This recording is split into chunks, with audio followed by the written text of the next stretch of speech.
Are your windows sweating?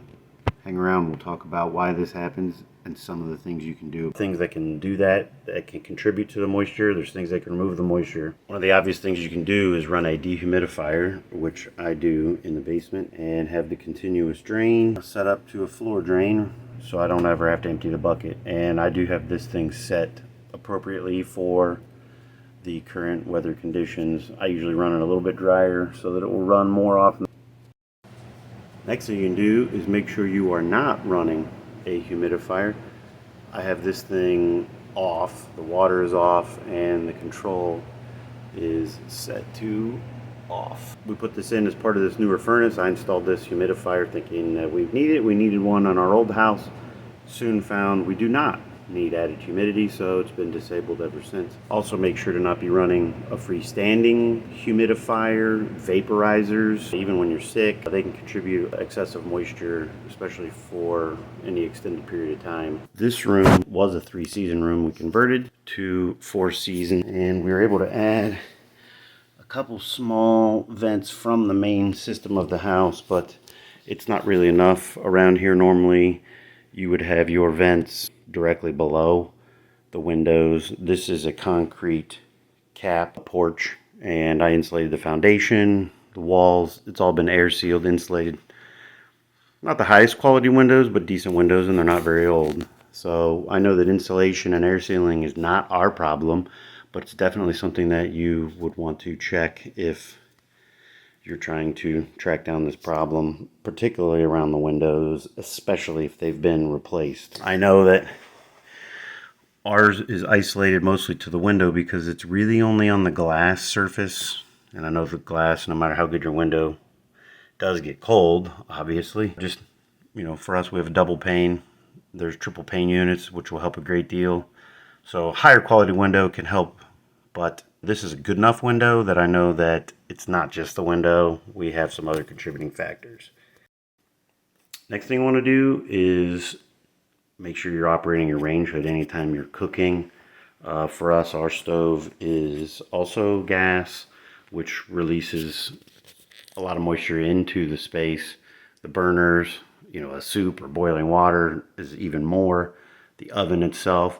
But we always try to make sure to run this hood, which ours does vent up and out of the house. So that's an important detail. Many of these, especially under a cabinet, you need to open the cabinet and see if there is ducting and if it goes anywhere. But many of these are only recirculate, which just blow it right back into the space. So that can be a change that you can make, especially if you have more of a long-term and ongoing problem. Change your hood and evacuate the moisture, in this case from the gas range and anything you're cooking or baking, which also releases a ton of moisture. How can you know if your bath fan is working very well? Well, it should hold on to a piece of tissue paper if it's pulling. And this one is, for now, but I don't think very well. It's holding on, but barely holding on. Being able to reach it and get it up there and then record was taking 2 hands, so I had to get it up there, but it was not really wanting to hang that well, which means that we have potentially another issue. I have an outside roof vent for these because I put these in myself, along with an insulated duct that goes from here to there so that the duct itself doesn't sweat along the way. I have had issues in the past with the door, the damper door, backdraft prevention on that roof vent getting a little hung up and not wanting to open. I think that it could be something else. I turned around to grab a step stool and lost our tissue. So it is not performing that great. Not for what this should be doing. This is actually a good unit. Get that to float. That's all built in. It's Panasonic. It's a good fan. And it's about 100 CFM. So you should be able to hold on to that with no problem. Got this cover off and going to be pretty raw here. These things can get a little funky. And in this case, we've been here about 11 years now. And what I'm seeing is the actual blades, probably from running a lot, are mostly closed up. So we don't have the airspace, and this looks like some combination of moist steam and dust mixing into like a dust cake. kind of filling these blades in, and obviously that's going to kill the performance of this thing.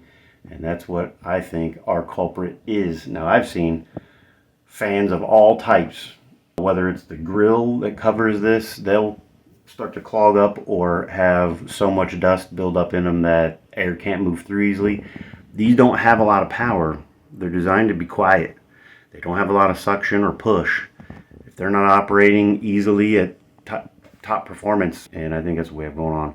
So in this case, we found the culprit, and I've developed a condensation problem on our windows despite having done so much to prevent it. And you know, we're single digits again. Well, I mean, for the first time of this season anyway. But that's it on this.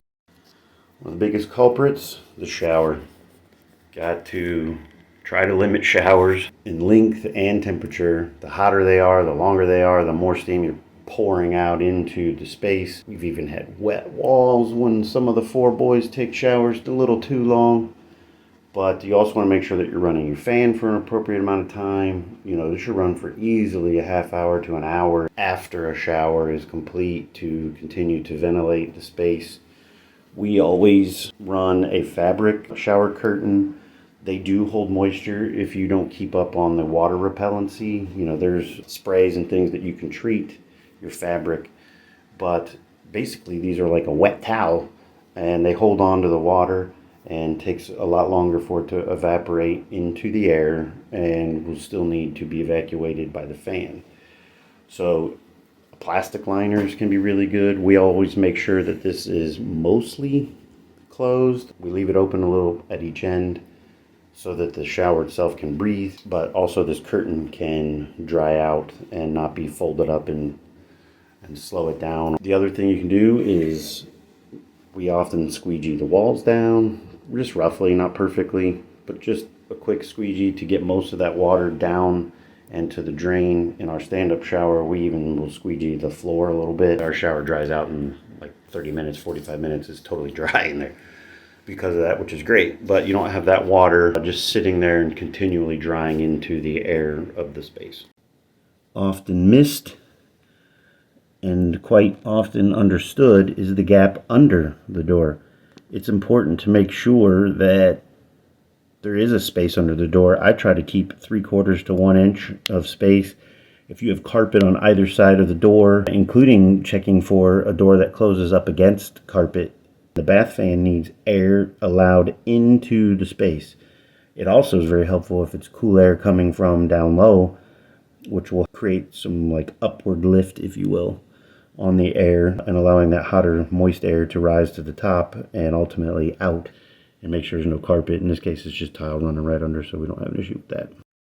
Also, a very important part of the bathroom space and showering in general is the fan, and making sure it's properly sized. Many times builder grade, and some of these contractors put in fans that are way undersized for a space. They'll put in fans that are 30 to 50 CFM for a bathroom with a shower that really should just be in a half bath and is not pulling enough air to really turn over and evacuate the steamy air from showering. And I think there's people that maybe feel like their fans aren't working very well. They might not be working at all. And here in a little bit, we'll go into some ways that you can test your fan, make sure it is functioning properly, and if it's not, what to look for. In our bathroom, we're guilty of running the fans for too long. We will leave them on and they will just run sometimes all night, often all night, sometimes all day, and then all night. I want to and highly recommend getting a timer for your fan. They make them specifically for fans. Some of them have moisture humidistats built in. I'm just going to go with a timer model that basically has a button, and you can set it to run for an hour. When you push that button, you can also change it to varying degrees of time depending on what works for you. To me, I don't think you can run a fan too much. You do have some exchange. If you run your fans a lot, you will pull some of that cold air through any gaps and cracks in your building envelope, your insulated exterior, which is not necessarily a good thing. So you can run too much, but to me, getting rid of that steam and make sure it's good and dry is the benefit.